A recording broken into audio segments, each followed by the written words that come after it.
Bienvenidos a El Diario Anónimo, el lugar donde los relatos más sorprendentes de Reddit cobran vida. Aquí descubrirás confesiones reales, historias que te harán reflexionar y momentos que no olvidarás. Si disfrutas este contenido, no olvides suscribirte y dejar tu like para apoyar el canal. Comencemos con la historia de hoy. Llevábamos 7 años de casados y teníamos 2 hijas pequeñas. Nuestra vida parecía estable, pero empecé a notar cambios que no podía ignorar. Ella comenzó a vestirse de forma más llamativa, a pasar demasiado tiempo en la oficina y a mostrarse distante conmigo. Yo me había hecho la vasectomía después del nacimiento de nuestra segunda hija, por lo que ella se sentía completamente segura de que no habría sorpresas en ese aspecto. En lugar de confrontarla sin pruebas, decidí investigar su actividad en Internet. Sabía que frecuentaba foros de cocina, así que creé un perfil falso fingiendo ser una mujer que vivía en otro estado. En poco tiempo logramos entablar una amistad virtual y ella empezó a confiarme sus secretos más oscuros. Me confesó que mantenía una relación con su jefe desde hacía un año. Lo describía como una adicción física y admitió que, aunque decía quererme, disfrutaba de esa doble vida. Lo que más me impactó fue leer cómo gestionaba su engaño. Me explicó con total frialdad que tomaba pastillas anticonceptivas todas las mañanas para asegurarse de que su aventura no tuviera consecuencias permanentes. Ella pensaba que tenía el control total de la situación, sin sospechar que yo estaba leyendo cada una de sus palabras y planeando mi respuesta. Un día, mientras se bañaba, busqué en su armario y encontré el lugar donde escondía su medicación, una caja de zapatos vieja. Al ver los paquetes de pastillas, tomé una decisión drástica. Fui a la farmacia y compré aspirinas para bebé que tenían exactamente el mismo tamaño y color. Con mucha paciencia reemplacé cada una de sus píldoras anticonceptivas por las aspirinas. La vi irse esa tarde a un supuesto viaje de trabajo, despidiéndose de mí con un beso, sin imaginar que su red de seguridad acababa de desaparecer. Los días siguientes al cambio de las pastillas fueron los más difíciles de mi vida. Tenía que actuar como si nada pasara, sentarme a cenar con ella y jugar con nuestras hijas mientras por dentro sentía una mezcla de asco y rabia. Ella regresó de su viaje de negocios mostrándose extrañamente cariñosa, probablemente para compensar la culpa o para mantener la fachada de que todo estaba bien entre nosotros. A través de mi perfil falso seguí manteniendo contacto con ella. Necesitaba saber qué pasaba en esos viajes. No tardó en contarle a su amiga virtual los detalles de lo que hacía con su jefe. Me enviaba mensajes diciendo lo liberada que se sentía y cómo disfrutaba de esos encuentros en hoteles de lujo mientras yo me quedaba en casa cuidando a las niñas y encargándome de todas las responsabilidades del hogar. Leer eso me confirmaba que ya no había vuelta atrás. El respeto se había perdido por completo. Lo que ella no sabía es que yo estaba registrando cada una de estas conversaciones. Guardé capturas de pantalla de sus confesiones, de las fechas de sus encuentros y de la forma en que planeaba sus mentiras. Cada mensaje era una prueba más para el proceso que estaba por venir. Me di cuenta de que no solo me estaba engañando a mí, sino que estaba descuidando su papel con nuestras hijas, viéndolas casi como una carga que le impedía pasar más tiempo con su amante. Una mañana la observé mientras se tomaba una de las aspirinas que yo había puesto en su envase. Lo hizo mecánicamente frente al espejo del baño, sin sospechar absolutamente nada. En ese momento sentí una punzada de frialdad, estaba viendo cómo ella misma sellaba su destino por confiar en una mentira que había construido. Mi plan de divorcio ya estaba en marcha, pero necesitaba esperar el momento exacto para que el impacto fuera definitivo. Pasaron las semanas y la dinámica en casa se volvió cada vez más tensa. Ella empezó a mostrarse irritable, quejándose de que nuestras hijas demandaban demasiada atención y de que yo no hacía lo suficiente, a pesar de que me encargaba de casi todo mientras ella se perdía en su teléfono. A través del perfil falso me confesó que estaba empezando a sentirse agobiada por tener que fingir que su matrimonio le importaba, cuando su mente estaba puesta únicamente en su próxima cita con su jefe.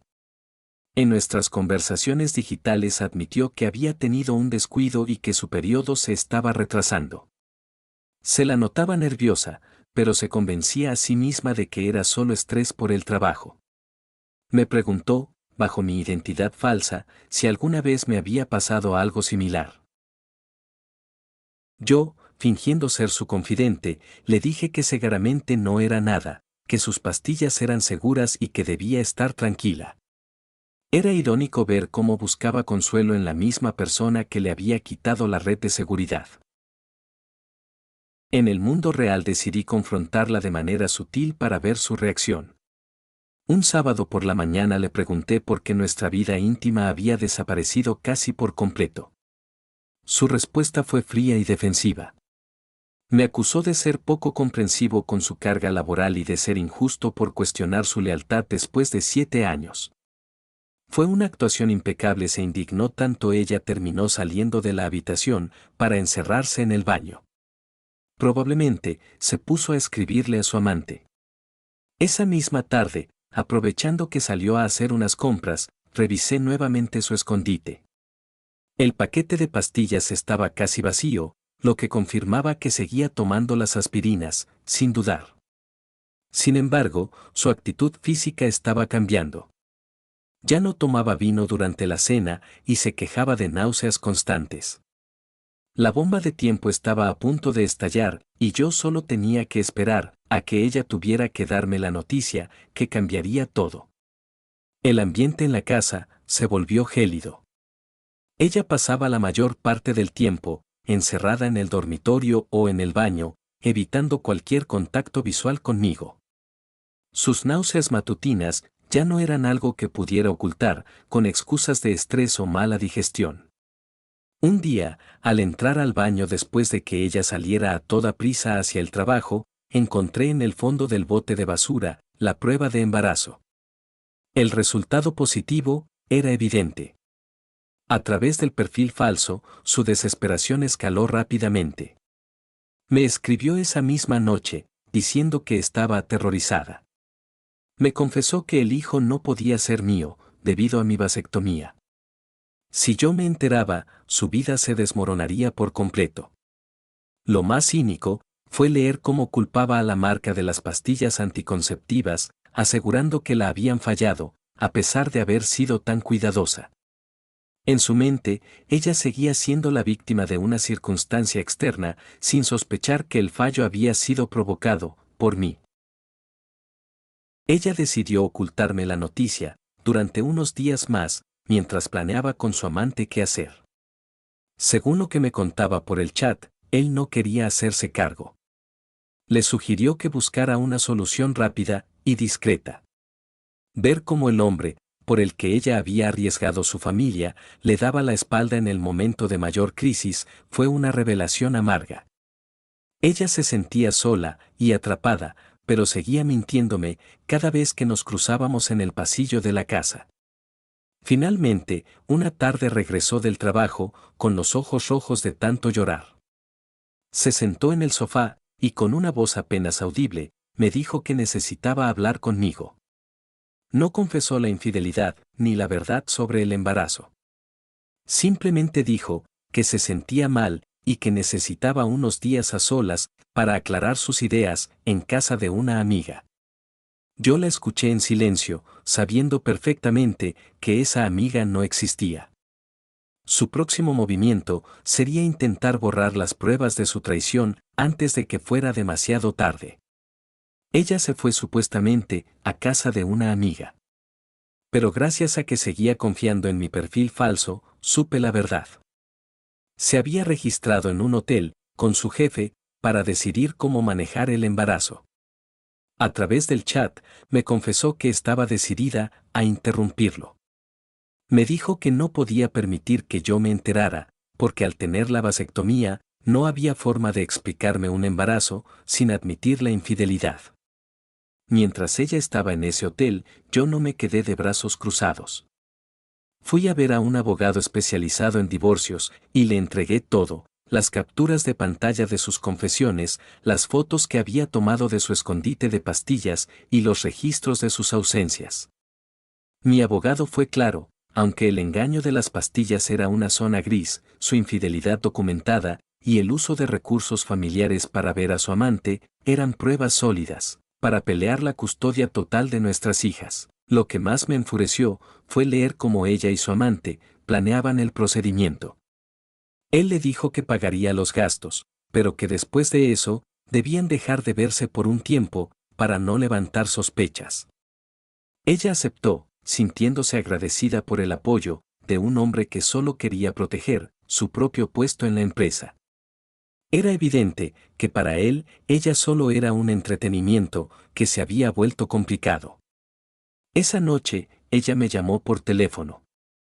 Su voz sonaba plana, casi mecánica. Me dijo que se quedaría una noche más fuera, porque su amiga estaba pasando por un mal momento y necesitaba apoyo. Yo le respondí con la misma frialdad, diciéndole que no se preocupara, que las niñas y yo estábamos perfectamente, sin ella. Colgué, antes de que pudiera decir nada más.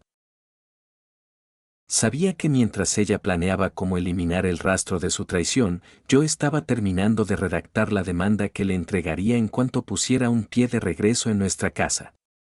Mientras seguía fuera, mi abogado y yo analizamos un ángulo que no había considerado, la responsabilidad de la empresa donde trabajaba. Su amante no solo era su superior directo, sino también un socio menor en el bufete de abogados. La política de la compañía prohibía estrictamente las relaciones jerárquicas debido al conflicto de intereses y al riesgo legal que representaba. A través del chat, ella me dio la pieza que faltaba. Me confesó que muchos de sus encuentros habían ocurrido en las oficinas después del horario laboral y que incluso habían utilizado fondos de la empresa bajo el concepto de gastos de representación para pagar cenas y hoteles, durante sus supuestos viajes de negocios. Ella creía que le estaba contando una travesura a una amiga. No sabía que me estaba entregando las herramientas para destruir la carrera de ambos. Decidí no esperar a su regreso para mover mi siguiente pieza. Me reuní con el director de recursos humanos y el socio principal del bufete. Les presenté un expediente detallado. No incluí el asunto de las pastillas, ya que eso era un tema privado, pero les mostré las pruebas del uso indebido de fondos y la evidencia del romance en el lugar de trabajo. El pánico en sus rostros fue inmediato. Sabían que si yo decidía demandar a la firma por permitir un ambiente de trabajo hostil por negligencia en la supervisión de sus socios, el escándalo sería monumental. El socio principal me pidió 24 horas para consultar con su equipo legal. Yo les dejé claro que mi silencio tenía un precio y que además no permitiría que ella siguiera trabajando allí. Quería que se quedara sin el apoyo económico de su amante y sin su propio sueldo antes de iniciar el proceso de divorcio. Esa noche ella me escribió por última vez a mi perfil de amiga, diciendo que ya tenía programada su cita en la clínica para el día siguiente y que pronto todo volvería a la normalidad. No tenía idea de que su mundo profesional ya se había derrumbado a sus espaldas. El día de su supuesta cita en la clínica, pedí el día libre en el banco. Gracias a la información que me dio por el chat, sabía exactamente a qué lugar irían. Me estacioné a una distancia prudente de la entrada con una cámara lista. No era por morbo, sino por necesidad legal. Necesitaba pruebas irrefutables de que ella estaba allí con él, actuando como pareja, para consolidar mi caso de abandono y conducta inapropiada. Después de una hora vi aparecer su coche. Él venía conduciendo. Se bajaron juntos y él la tomó del brazo con una familiaridad que me revolvió el estómago. Tomé varias fotografías donde se veía claramente el rostro de ambos entrando a la clínica. En ese momento sentí que el vínculo que nos unía se terminaba de romper. Ya no era la madre de mis hijas ni mi compañera. Era una desconocida que estaba eliminando las consecuencias de su engaño para poder regresar a casa y seguir mintiéndome. Mientras ellos estaban dentro, recibí una llamada de mi abogado. Los socios del bufete habían tomado una decisión. El riesgo de una demanda por acoso o por el mal uso de los fondos de la firma era demasiado alto para ellos. Estaban dispuestos a negociar un acuerdo extrajudicial para que yo no hiciera pública la situación ni procediera legalmente contra la empresa. El trato incluía una compensación económica significativa y el despido inmediato de ambos involucrados por violar las políticas éticas del contrato. Regresé a casa antes que ella y preparé todo. Guardé mis sentimientos en una caja y me puse la máscara de indiferencia. Cuando finalmente llegó, horas más tarde, se veía pálida y físicamente agotada. Trató de acercarse a mí con una sonrisa forzada, diciendo que su amiga ya estaba mejor y que agradecía mi paciencia. La miré fijamente, sabiendo que acababa de salir de un procedimiento médico financiado por su amante, y simplemente le dije que esperaba que el viaje hubiera valido la pena. Ella no captó el doble sentido y se retiró a la habitación, creyendo que su secreto estaba a salvo. A la mañana siguiente, se preparó para ir a la oficina como si fuera un día cualquiera. Se quejaba de un fuerte malestar físico, pero insistía en que tenía mucho trabajo acumulado. Yo desayuné en silencio, observando cómo se esforzaba por mantener la mentira. Apenas cruzó la puerta, recibí el mensaje de mi abogado. El bufete había firmado los documentos. Accedieron a pagarme unos miles de dólares para evitar que el escándalo saliera de esas 4 paredes y para proteger la reputación de sus otros socios. 2 horas después recibí una llamada de ella. Su voz era un hilo de desesperación y llanto. Me dijo que acababan de llamarla a una reunión privada junto con su jefe y que ambos habían sido despedidos en el acto. La empresa les presentó las pruebas del uso indebido de los fondos y las fotografías de su visita a la clínica, alegando que su conducta era inaceptable. Ella no entendía cómo se habían filtrado las fotos ni quién los había seguido. Estaba en estado de shock absoluto. Regresó a casa poco después, completamente desmoronada. Se dejó caer en el sofá, llorando y diciendo que su jefe también estaba furioso porque su carrera profesional estaba acabada.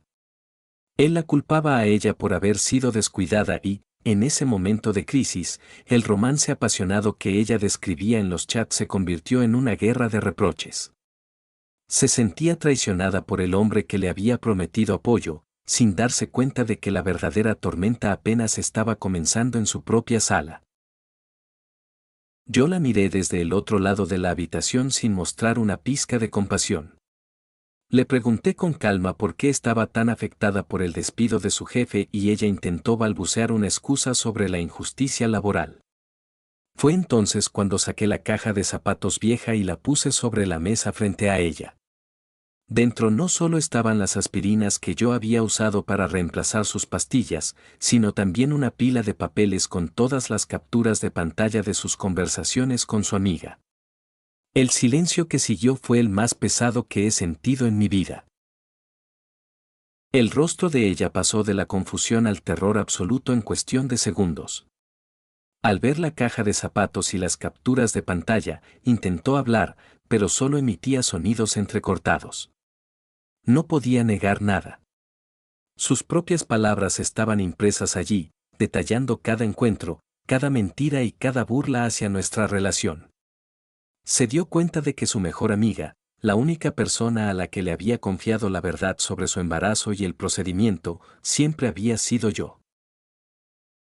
¿Cómo pudiste hacerme esto?, balbuceó finalmente entre lágrimas, refiriéndose al engaño de la identidad falsa. Le respondí con calma. Le expliqué que mi engaño era solo un reflejo del suyo, pero con una diferencia: yo lo hacía para proteger a nuestras hijas y mi futuro, mientras ella lo hacía por pura gratificación personal. Le recordé su cinismo al culpar a las pastillas anticonceptivas por el embarazo, cuando en realidad ella había sido la única responsable de traer a un tercero a nuestro matrimonio. En ese momento, ella colapsó en el suelo, suplicando perdón y diciendo que todo había sido un error que quería corregir. Fue entonces cuando le entregué los papeles del divorcio. Le informé que ya no tenía trabajo, que su amante no quería volver a verla y que la empresa me había pagado una suma considerable para hundir legalmente a su jefe. Le dejé claro que la demanda incluía una cláusula de custodia total basada en su conducta y en el hecho de que ella misma había admitido en los chats ver a nuestras hijas como un obstáculo para su aventura. No tenía ahorros, no tenía empleo y su reputación profesional en la ciudad estaba destruida. Ella intentó gritar diciendo que yo no podía quitarle a las niñas, pero su fuerza se desvaneció cuando mencioné las fotos de la clínica. Le dije que si intentaba pelear, cada detalle de su infidelidad y su plan para ocultar el embarazo saldría a la luz ante el juez y su familia. Se quedó en silencio, temblando, dándose cuenta de que había perdido todo por un hombre que la despidió de su vida en cuanto las cosas se pusieron difíciles. A la mañana siguiente, no hubo espacio para más discusiones. Mientras ella aún intentaba procesar el golpe, yo ya había pasado la noche vaciando sus cajones y el armario. No utilicé maletas ni cajas. Metí cada prenda, zapato y objeto personal en bolsas de basura negras. Ver su vida reducida a una pila de plástico en el pasillo fue la confirmación visual de que nuestro hogar ya no le pertenecía. Ella me miraba desde el sofá con los ojos hinchados, en un estado de parálisis, esperando quizás un rastro de duda en mi mirada que nunca llegó. Cuando terminé de sacar la última bolsa, abrí la puerta principal y las coloqué todas en la acera bajo la luz fría de la mañana. Regresé a la sala y le entregué un último sobre con una copia de la orden de restricción temporal y los documentos de la demanda de divorcio. Le dije, sin levantar la voz, que tenía 10 minutos para salir de la casa antes de que llamara a la policía por allanamiento. Su desesperación se convirtió en súplicas incoherentes, pero mi decisión era absoluta. Ella salió arrastrando los pies, temblando de frío y de humillación.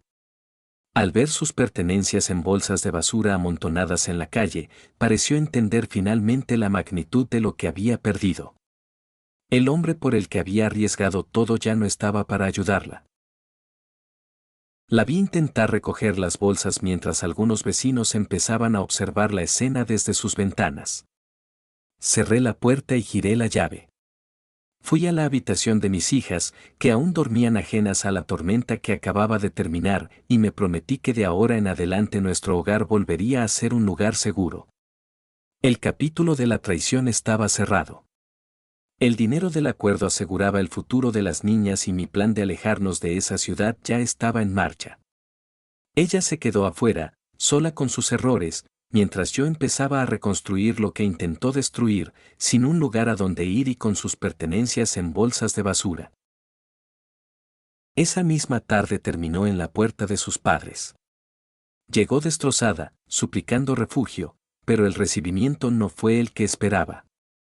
Sus padres, personas de valores rígidos a quienes yo ya había enviado parte de las evidencias para que supieran la verdad por mí y no por sus mentiras, la recibieron con una mezcla de pena y profunda humillación. No hubo abrazos de consuelo, solo un silencio acusador mientras la dejaban entrar a su antigua habitación, tratándola más como una vergüenza familiar que como una hija. Sin embargo, el drama emocional pronto fue superado por una crisis física. El procedimiento que se había realizado en la clínica privada comenzó a presentar complicaciones graves. Esa misma noche, su salud se deterioró rápidamente. Lo que pensó que sería una recuperación sencilla se convirtió en una infección severa debido a una mala práctica médica.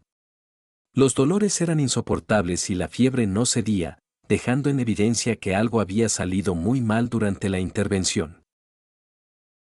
Sus padres tuvieron que llevarla de urgencia al hospital. Allí, los médicos confirmaron que el daño interno era considerable y que su estado de salud era crítico. La humillación de tener que explicar a los doctores y a sus propios padres lo que realmente había sucedido fue el golpe final a su dignidad. Estaba muy mal, débil y enfrentando las secuelas físicas permanentes de una decisión tomada en la desesperación por ocultar su traición. Mientras luchaba por recuperarse en una cama de hospital, bajo la mirada decepcionada de su familia y con el cuerpo marcado por las consecuencias de su aventura, yo me mantenía firme en mi decisión. No hubo visitas ni llamadas de mi parte. Su situación era el resultado directo de una cadena de decisiones egoístas. La situación se volvió aún más clara y trágica. En el hospital, los médicos descubrieron que la infección era tan agresiva que su salud colapsó por completo. Mientras luchaba por recuperarse, salió a la luz el nivel de frialdad de su amante. No fue solo un acompañante, él fue el arquitecto de su desgracia. Resulta que la llevó a esa clínica específica porque tenía conexiones allí y sabía que no harían preguntas. Antes de dejarla entrar, la obligó a firmar unos documentos legales que él mismo había redactado en su oficina. En esos papeles, ella declaraba que él no tenía ninguna responsabilidad legal por lo que pudiera pasar y que asumía todos los riesgos médicos. Él no quería protegerla, estaba usando sus conocimientos de abogado para blindarse a sí mismo, sabiendo que el procedimiento era peligroso. Sus padres, al leer esos documentos, sintieron una mezcla de asco y dolor. Se dieron cuenta de que su hija no solo había sido infiel, sino que había sido manipulada por un hombre que la veía como un problema que debía ser eliminado. La humillación para ella fue total. Estar postrada en una cama con daños físicos que la dejarían marcada para siempre, sabiendo que el hombre por el que destruyó su hogar la había tratado como basura desechable. Incluso en su estado crítico, el amante tuvo el cinismo de enviar a un tercero para asegurarse de que ella no hablara con la policía. Sin embargo, el daño ya estaba hecho. Se quedó sin salud, sin la posibilidad de volver a ser madre y con la carga de haber firmado su propia sentencia solo para intentar salvar la relación con un hombre que la abandonó en el momento en que dejó de serle útil. Lo que comenzó como una crisis de salud terminó en tragedia. A pesar de los esfuerzos de los médicos, la infección causada por el procedimiento mal realizado fue irreversible. Sus órganos fallaron uno tras otro y apenas 3 días después de ser ingresada, murió en la cama del hospital. Falleció rodeada del silencio de sus padres y la ausencia total del hombre por el que lo había arriesgado todo. Tras el funeral, el dolor de sus padres se transformó en una sed de justicia absoluta. No estaban dispuestos a dejar que la muerte de su hija quedara impune. Entregaron a la policía los documentos legales que ella había sido obligada a firmar antes del procedimiento, junto con el registro de mensajes donde el amante la presionaba y la amenazaba con dejarla si no se sometía a la intervención en esa clínica clandestina. La investigación policial fue rápida y contundente. Al analizar las pruebas, las autoridades determinaron que el amante no solo fue un testigo, sino el cómplice necesario de un procedimiento ilegal que derivó en homicidio culposo. Descubrieron que había pagado bajo cuerda a la clínica para que no dejaran registros y para que utilizaran métodos acelerados que terminaron destruyendo la salud de ella. La policía lo localizó en un hotel a las afueras de la ciudad, donde intentaba ocultarse mientras planeaba su huida. Fue arrestado frente a las cámaras, perdiendo lo último que le quedaba de su reputación. Hoy se encuentra en prisión preventiva, enfrentando cargos por complicidad en homicidio y ejercicio ilegal de la medicina al haber coaccionado a una persona para un acto médico de riesgo. Yo recibí la noticia del fallecimiento y del arresto mientras terminaba de organizar la mudanza con mis hijas hacia un nuevo estado. No sentí alegría, solo una profunda sensación de cierre. El ciclo de traición terminó de la manera más oscura posible, ella perdió la vida y él terminó tras las rejas. Mi prioridad ahora es que mis hijas crezcan lejos de esta sombra, en un lugar donde la lealtad y la verdad sean los pilares de su nueva vida. Con su fallecimiento, el proceso de divorcio se detuvo automáticamente. Legalmente quedé como viudo y dueño absoluto de nuestra casa y de todos los bienes que compartíamos, además de la buena cantidad de dinero del acuerdo con la firma de abogados. La justicia tomó un camino que nadie esperaba, eliminando la necesidad de juicios largos y dolorosos por la custodia. Mis hijas y yo nos quedamos en nuestro hogar, limpiando las sombras del pasado y empezando de cero con una seguridad económica que ella, en su ambición, nunca pudo imaginar. Mientras tanto, el destino del amante en prisión se convirtió en un verdadero infierno. La noticia de su crimen corrió como pólvora entre los pabellones. En la cárcel, los presos tienen sus propios códigos y lo que él hizo, obligar a una mujer a un procedimiento médico ilegal y peligroso que terminó en su muerte solo para salvar su propio pellejo, es visto como el acto más bajo y cobarde posible. No toleran a quienes abusan de su poder para dañar a una mujer de esa manera.